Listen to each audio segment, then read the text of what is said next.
Hello friends, welcome back to my channel Sanjita's world. তোমরা সবাই কেমন আছো? ভালো আছো নিশ্চয়ই, সুস্থ আছো। তাই চলো খাওয়া দাওয়াটা শুরু করা যাক। তার জন্য রান্নার রেসিপি নিয়ে এসেছি। নিত্য নতুন রান্না দেখবো, নিত্য নতুন খাবার খাবো, তাহলে মন ভালো থাকবে। মন ভালো থাকলে শরীর ভালো থাকবে। সব সময় মাথায় রাখতে হবে নিজের মনটাকে ভালো রাখতে হবে, তাহলে শরীরটা নিজে থেকেই ভালো থাকবে। যাই হোক বন্ধুরা, আমি আজকে তোমাদের জন্য একটা নতুন রেসিপি নিয়ে এসেছি। সেটা হলো চিকেন দো পেঁয়াজা। এই চিকেন দো পেঁয়াজা বানানোর রেসিপিটা খুব সহজ, অতি অল্প উপকরণেই বানানো যায়। আমি এই কথাটাই তোমাদের সাথে বারবার বলি, কারণ আমি ঘরে থাকা জিনিস দিয়ে বানানোর চেষ্টা করি। বাইরে থেকে কিনে না আনতে যতটা হয় ততটাই সম্ভব চেষ্টা করি, কারণ আমাদের রোজকার জীবনে বাইরে থেকে কিনে আনা সেইভাবে সম্ভব হয় না। তাই মনে করি যে আমার বন্ধুরা যারা বানাবে তারা ঘরে থাকা সামগ্রী দিয়েই যেন বানিয়ে উঠতে পারে। তাই আমি সিম্পলি রান্নাগুলো করার চেষ্টা করি। দেখো বন্ধুরা, আমি এখানে 1 কেজির মতো চিকেন নিয়ে নিয়েছি, যেটাকে নুন হলুদ দিয়ে ভালো করে আগে মেখে নিচ্ছি। নুন হলুদ আর এই যে এখানে মিক্সির বাটিতে দেখতে পাচ্ছ, কাঁচা লঙ্কা আদা রসুনের পেস্ট আছে। আমি পেঁয়াজের কোনো পেস্ট করিনি, পেঁয়াজ আমি কুচি করে রেখে দিয়েছি। এই কাঁচা লঙ্কা আদা রসুনের পেস্টটাও আমি এর মধ্যে দিয়ে দেবো। আমি এখানে কাঁচা লঙ্কা আদা রসুনের যে পেস্টটা আছে সেটাই 3 চামচের মতো এখানে অ্যাড করছি, 3.5 চামচের মতো। এখানে 1 কেজি চিকেন আছে, তোমরা তোমাদের পরিমাণ অনুযায়ী কম বেশি করে নিতে পারো। এবার ভালো করে চিকেনটাকে ম্যারিনেট করে নিচ্ছি। মোটামুটি ম্যারিনেট করে 10 থেকে 15 মিনিট রেখে দেবো, যতক্ষণ আমাদের ওই দিকে পেঁয়াজটা ভাজা হতে থাকবে। একটু মশলাগুলো ভেতরে ঢুকে গেলে, চিকেনটার মধ্যে মশলাগুলো ঢুকে গেলে চিকেনটা খেতে পরে টেস্টি হয়। এই ছোটো ছোটো কথাগুলো মাথায় রেখে করলে আমাদের রান্নাটাও খুব সহজ হয় আর রান্নাটা খুব সুস্বাদুও হয়ে ওঠে। দেখো বন্ধুরা, আমি কি সুন্দরভাবে এই চিকেনটাকে ম্যারিনেট করে নিয়েছি। আর এই দিকে দেখো, আমি এখানে 250 গ্রামের মতো পেঁয়াজ কুচি করে কেটে নিয়েছি, আর তেলটাও গরম হয়ে গেছে। তো ওই তেলের মধ্যে একদম হাই ফ্লেমে তেলটাকে আমি খুব বেশি গরম করে নিয়েছিলাম, তারপরে লো ফ্লেম করে আমি এই পেঁয়াজগুলো, কেটে রাখা কুচি করা পেঁয়াজগুলো সব ওর মধ্যে দিয়ে দিচ্ছি। এবার পেঁয়াজগুলোকে হাই টু মিডিয়াম ফ্লেমে আমি মোটামুটি 10 থেকে 12 মিনিট মতো ভেজে নেব। একদম পেঁয়াজগুলো ভাজা ভাজা হয়ে যাবে, তারপরে আমি চিকেনটাকে ওর মধ্যে অ্যাড করব। এবার পেঁয়াজগুলো দেওয়ার পরে আমি একটু খুন্তির সাহায্যে পেঁয়াজগুলোকে ভালো করে নেড়ে চেড়ে নিচ্ছি। আর এর মধ্যে আমি সামান্য পরিমাণে নুন অ্যাড করব, যাতে পেঁয়াজগুলো একটু নরম হয়ে যায়, সফট হয়ে যায়। দেখো বন্ধুরা, আমি এখানে 1 চামচের মতো নুন অ্যাড করেছি। এবারে একটু নেড়ে চেড়ে নিচ্ছি পেঁয়াজগুলোকে।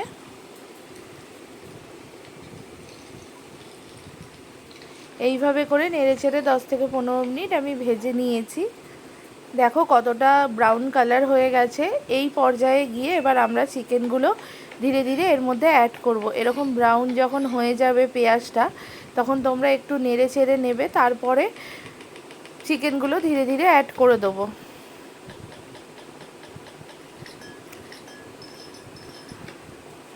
এবার ম্যারিনেট করা চিকেনগুলো আমি সব ওই পেঁয়াজের বেরেস্তার মধ্যে দিয়ে দিচ্ছি। আমি বেরেস্তা টাইপের ভেজে নিয়েছিলাম। এবার এর মধ্যে দিয়ে দিচ্ছি সমস্ত চিকেন, ম্যারিনেট করা চিকেনগুলো। এবার ভালো করে নাড়িয়ে নেব, যাতে পুরো একদম পেঁয়াজগুলো চারিদিকে চিকেনের ছড়িয়ে যায়। পুরো এইভাবে করে নাড়িয়ে নেব। দেখো বন্ধুরা, আমি খুব সুন্দরভাবে নাড়িয়ে নিয়েছি। এবারে আমি একটা বড় সাইজের টমেটোকে কুচি করে নিয়েছি, যেটা এই মাংসের মধ্যে আমি অলরেডি দিয়ে দিচ্ছি।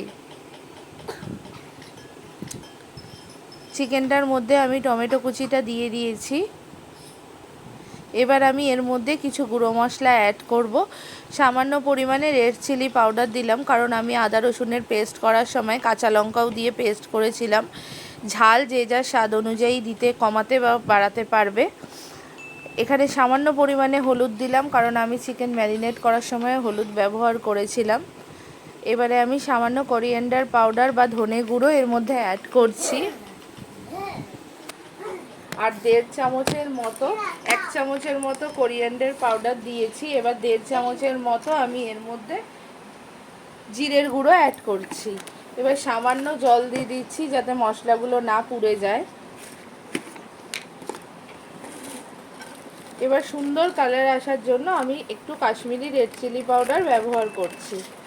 এখানে আমি 1.5 চামচের মতো কাশ্মীরি রেড চিলি পাউডার নিয়েছি।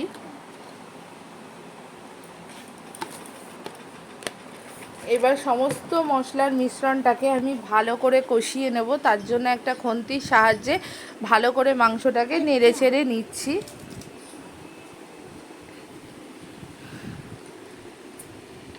দেখো বন্ধুরা কি সুন্দর তেল ছেড়ে দিয়েছে। এই পর্যায়ে আমি গ্যাসের ফ্লেমটাকে লো করে রেখে মোটামুটি 10 মিনিট লো করে ফ্লেমটাকে আমি এবার ঢাকা দিয়ে রেখে দিয়েছিলাম।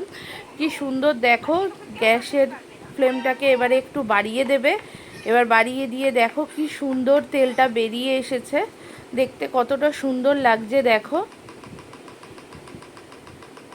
এবারে আমি এখানে 2 চামচের মতো দই, যে মশলার বাটিটা ছিল যেখানে চিকেনটা ম্যারিনেট করে রেখেছিলাম, সেই বাটির মধ্যেই 2 চামচ দই দিয়ে ফেটিয়ে নিয়েছিলাম।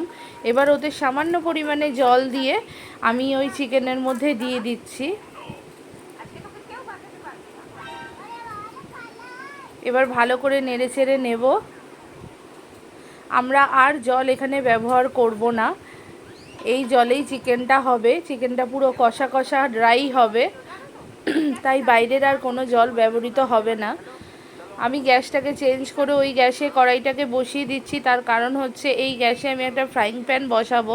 তোমাদের দেখালাম যে আমি ক্যাপসিকাম, টমেটো, কাঁচা লঙ্কা আর পেঁয়াজ কেটে নিয়েছি, ওইগুলো আমি এখানে সটে করে নেব। অল্প একটু তেল দিয়ে আমি তেলের মধ্যে নাড়াচাড়া করে নেব। ওই 10 ml মতো তেল আমি এখানে অ্যাড করছি। এই তাওয়ার মধ্যে, এই ফ্রাইং প্যানের মধ্যে 10 ml মতো তেল দিয়েছি। এবার আমি সমস্ত সবজিগুলোকে একটু হাই ফ্লেমে এই সবজিগুলোকে এবার আমি একটু ভেজে নেব।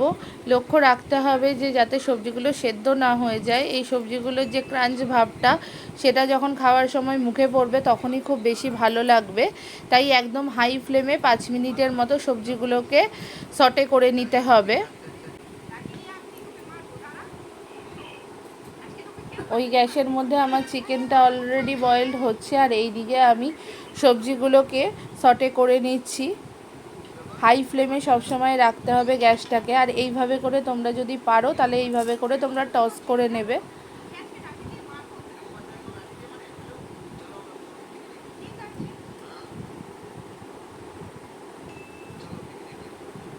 আমি সব সবজিগুলোকে দেখো এইভাবে করে টস করছি। হ্যান্ডেলটাকে ধরে নিয়ে একদম একটু আস্তে করে ঝাঁকিয়ে দিলেই টস করা হয়ে যাবে। এবারে ভালো করে আরেকবার নেড়ে চেড়ে নিলাম।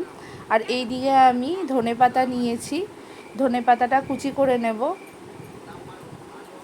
আর এইদিকে আমার সবজিগুলো ভাজা ভাজা হয়ে গেছে। এবার আমি চিকেনের যে গ্রেভিটা হচ্ছিল তার মধ্যে সব সবজিগুলো ট্রান্সফার করে দিলাম। এবার একটু ভালো করে নেড়ে চেড়ে নেব। তার আগে আমি গ্যাসটাকে চেঞ্জ করে নিলাম, এই গ্যাসে ট্রান্সফার করে নিলাম কড়াইটাকে। এবার আমি একদম গ্যাসের ফ্লেমটাকে লো করে একদম নিচ থেকে ওপরে আমি খুন্তির সাহায্যে নেড়ে নিচ্ছি, কারণ না হলে নিচটা লেগে যাবে। কারণ এখানে কোনো জলের ব্যবহার হয়নি। এখানে যেই তেলটা বেরোচ্ছে দেখো, আমি অনেক অল্প তেলে রান্না করেছি, কিন্তু এই দই দেওয়াতে দই থেকে একটা তেল খুব সুন্দর বেরিয়ে আসে। তার জন্য কি সুন্দর একটা তেল ভাব এসেছে। এখন আমি একটু গরম মশলা পাউডার এর মধ্যে অ্যাড করছি। আমাদের চিকেনটা প্রায় 90% হয়ে গেছে। আর 2 থেকে 5 মিনিটের মধ্যেই চিকেনটা আমরা নামিয়ে নেব। তার আগে সামান্য পরিমাণে ধনেপাতা কুচিটা আমরা অ্যাড করব। গরম মশলা দেওয়ার পরে আমি একটুখানি ভালো করে নেড়ে চেড়ে নিচ্ছি, যাতে গরম মশলাটা পুরোটা চিকেনের মধ্যে ছড়িয়ে পড়ে। এবার আমি ধনেপাতাটা কুচি করে রেখেছিলাম, সেই ধনেপাতার কুচিটা আমি এর মধ্যে অ্যাড করে দিচ্ছি। সামান্য পরিমাণ ধনেপাতার কুচি রেখে দিলাম পরে একটু ডেকোরেশনের জন্য। এইভাবে করে ধনেপাতা কুচিগুলো আমি ঝোলের মধ্যে দিয়ে দিয়েছি, মাংসের মধ্যে। এবার ভালো করে নেড়ে চেড়ে নিয়েছি। দেখো বন্ধুরা, দেখতে কতটা সুন্দর হয়েছে। দেখতে যতটা সুন্দর হয়েছে খেতেও ততটা সুন্দর হয়েছে। ভালো লাগলে ভিডিওটা লাইক করো আর সাবস্ক্রাইব করো।